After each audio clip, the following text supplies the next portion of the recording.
Hi everyone, it's Michelle and Andrew, and this is our Pecha Kucha on Principles of Learning. We have learned a lot of information throughout this course that has been relevant to our teaching practice, and we decided to illustrate some of this learning, pun intended, with a Draw My Life video. Considering that we have worked together in the past, we thought this was a natural fit. We decided to use our synergy and come up with a creative way to do this final presentation. We knew we had certain criteria that we had to meet, for example, 20 slides at 20 seconds, and thought that a Draw My Life would be an engaging way to present our information. Hope you enjoy. One of the first concepts we spoke of was Milgram's shock experiment on social research. Through this, we wanted to understand how it was related to the learnings of the course, and we soon came to realize that it was based on the authority of learning, passing off of responsibility, since we are obedient individuals in society. We also learned about Freud's psychology on psychosexual development in children, which are oral, anal, phallic, latency, and genital. This was important to our study because it allowed us to learn more about and appreciate the cognitive, emotional, physical, social, and educational growth that children go through from birth into adulthood. In my analysis and synthesis paper, I decided to speak of one of Erikson's stages of psychosocial development, where the struggle is between industry versus inferiority. The stage of development is described as a time when children are often frustrated by criticism and disencouragement, and gain approval by learning intellectual skills such as reading, writing, and math. When we began behaviorism, Dr. Bill Hunter explained that classical conditioning is a form of learning that occurs through association in time of a neutral stimulus and a stimulus that incites a response. Behaviorist Ivan Pavlov proved that the response of salivation showed that dogs have learned that ringing a bell means they will be fed. B.F. Skinner developed the concept of operant conditioning that was based on a system of rewards, punishments, and reinforcements. One of the main strengths of the behaviorist approach is that it focuses on behavior that can be observed and manipulated. Teachers can use this to achieve very specific behavior outcomes based on his or her implementation of reinforcements and punishments. Positive reinforcement involves the addition of a reinforcing stimulus following a behavior that makes it more likely for that behavior to occur again in the future. One of the easiest ways to remember positive reinforcement is to think of something being added. Teachers often use positive reinforcement such as stickers and tokens to elicit desired behavior from students. As Dr. Bill Hunter addressed, negative reinforcement is a procedure where an aversive stimulus is removed from a subject contingent upon the subject emitting a desired behavior. One of the best ways to remember negative reinforcement is to think of it as something being subtracted from the situation. For example, by taking a sinus medication, a person gets rid of a bad headache they had. The law of effect basically states that responses that produce a satisfying effect in a particular situation become more likely to occur again in that situation, and responses that produce a discomforting effect become less likely to occur again in that situation. Touching a hot pot on the stove and burning your hand would teach you to be more careful in the future. Ceci n'est pas une pipe. This image displays René Marguerite's attempt to have the viewer question their reality. The painting, when translated, states, "This is not a pipe."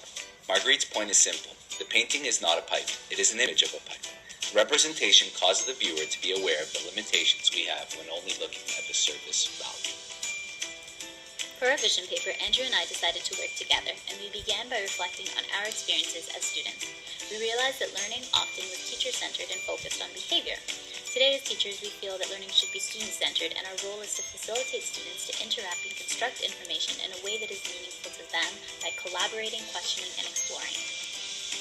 But are grades able to measure this type of learning?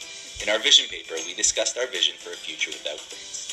Alfie Kohn claims grades are not an effective means to motivate students to do well.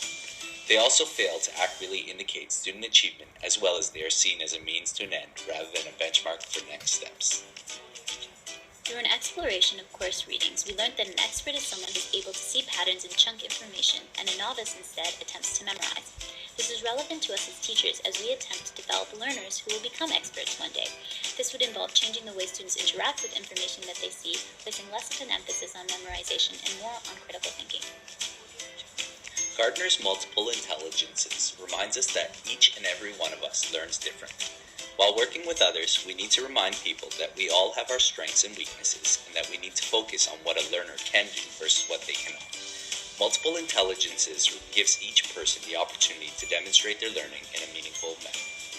For my wiki contributions, I extended on Gardner's multiple intelligence theory and created a page on the BART questionnaire.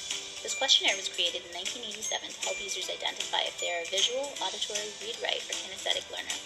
It is a great tool in the classroom for students and teachers to identify their preference of learning and providing information. A few weeks ago, we had a brave volunteer in class who had to draw a line that was 2 centimeters long on Dr. Bill Hunter's screen. As we came to find out, this task was a lot harder than it looked without any constructive feedback. We realized that a teacher's involvement in providing constructive feedback is very important to the student's progress of learning when they are struggling. Relating to this, I also created a wiki page on the Get It app. It's a great app for teachers to determine how students are doing at any given point in the lesson.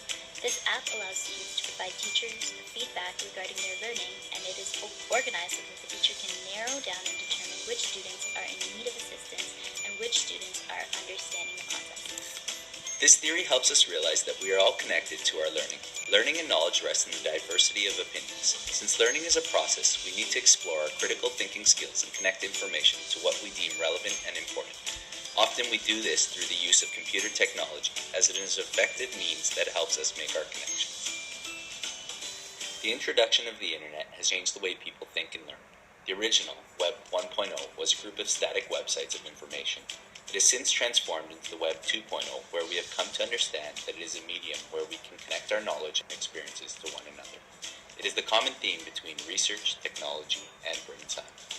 In our last class, we discussed guerrilla connectivism, which emphasized the importance of building a learning community through the use of social media such as Twitter, blogs, and Google Community. Social media allows us to bring the community closer together and provides us with the opportunity to interact and engage with one another easily and effectively. We experienced this in our course with the wiki spaces. Pecha Kucha was a great way for us to look back and reflect on some of our learning during the course. Both Andrew and I are new to the master's program, and this collaborative effort has allowed us to begin our learning story that we know will continue to develop through our master's.